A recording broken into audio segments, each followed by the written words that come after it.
It has marked a time when an African American can rise to be the nominee of the party, and I think regardless of our party affiliation, we all can appreciate and truly be happy that our nation has come to the place where that is possible, and I mean with all my heart, I am glad that the racism of the past is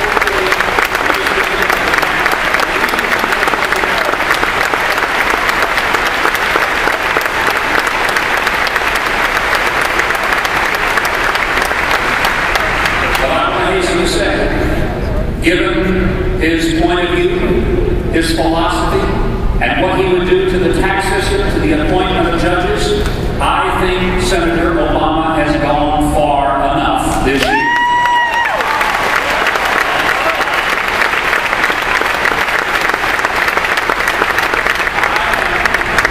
Energetically supporting my second choice for president in the Republican Party, Senator John McCain, and I'm asking you to join me in this same.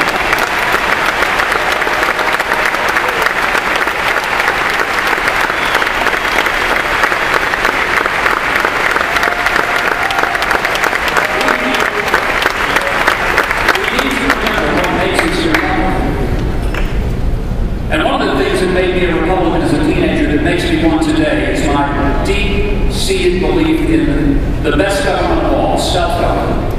Our founders had it right. Their idea was that we didn't need a lot of government over us, above us. In fact, their idea was that we would limit government. We would even write a constitution, not to restrict our freedoms and liberties, but to restrict the government from interfering with it. And every single thing in the Bill of Rights is not written to restrict us, it's written to restrict the government and keep us from being more.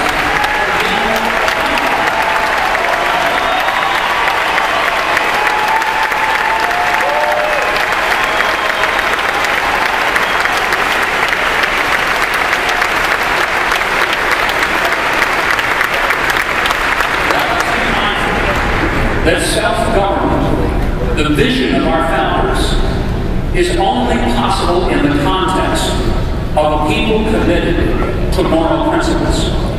There is an insidious danger moving with the conservative movement that says we don't hear about the issues of the sanctity of life, our marriage, our morality, our ethics, because this is all about economics. And let me tell you, my friend, we cannot have a strong economic system if we do not have a people of character and people of virtue.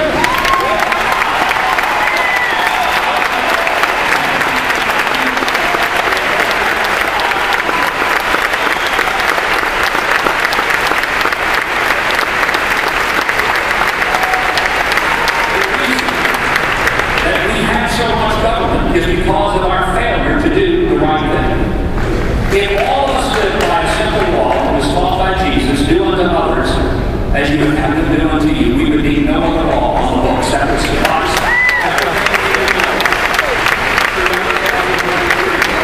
Nobody would abuse a spouse. Nobody would cheat somebody in business. Nobody would speed. Nobody, well, a few of you would. Nobody would murder another person. Nobody would rob a bank or embezzle from an employer. Nobody would get drunk or use illicit drugs. If you think about it, if we all live by the one law that Jesus gave us, that's all the law we would ever have to have.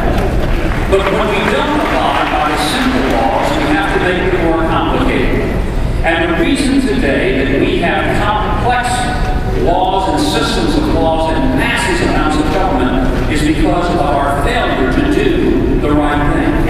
Let me give you an example. You remember the old Dragnet television show and how it started? It would always start out, this is the city, Los Angeles, California.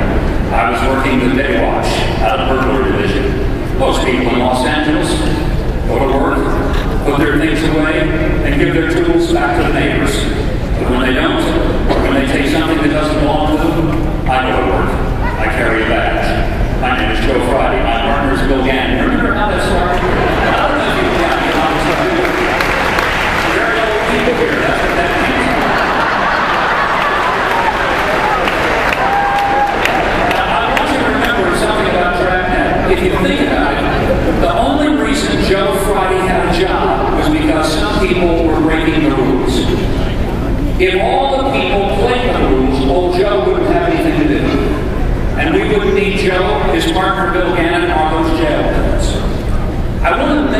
think with me for a moment about a mythical community that I'm going to call Hucktown. I'm going to call it Hucktown, number one, because I can. In Hucktown, there are 1,000 people.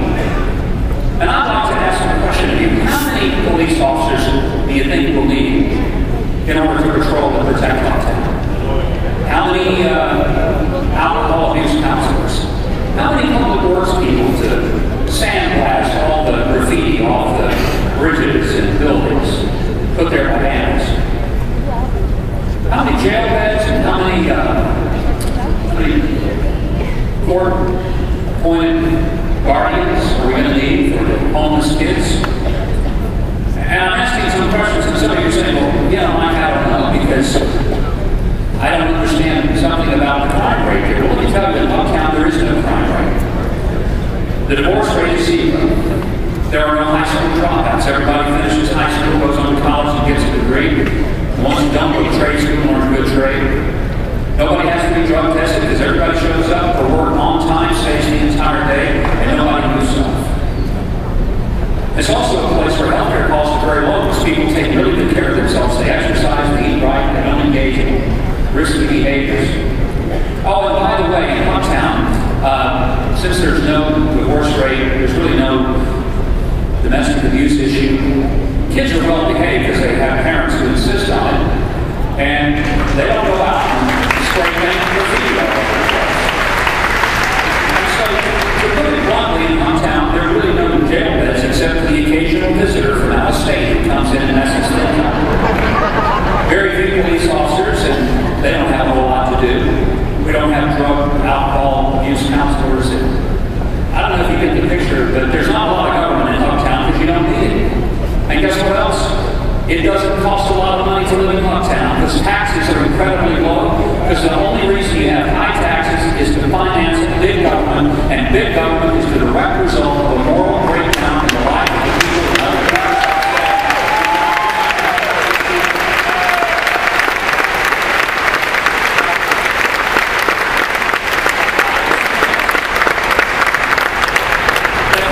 Say that it takes a village to raise a child, I would suggest that no, it takes virtues to raise a child.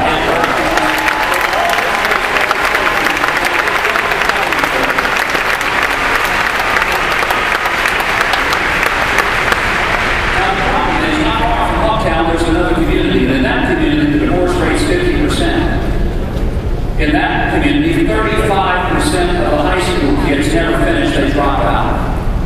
A significant problem of drug and alcohol abuse, so every person going to work has to be drug tested, and employers sometimes have a hard time finding people who meet the bare minimum qualifications just to go to work. People would rather let someone else pay for it than work themselves. And crime is a problem. People cheat each other, and they have to have regulatory bodies to oversee every business and to regulate it and to license it, because people don't just do the right thing unless they're forced to. And that gets really expensive. In fact, it's got so expensive in that community that the people there have now started asking the people of Hucktown to pay money in taxes, not because they need it in Hucktown, but because they need it in the town next door. And folks, if that doesn't sound like America, I don't know what does. The reason that we have so much government and the reason that it's so expensive is because we have failed to live by the principle of do unto others as you have them do unto you. And some people believe that more government and taking more from the people is the way to fix it. The way to fix it is not to have more government, is not to have bigger government, is to have better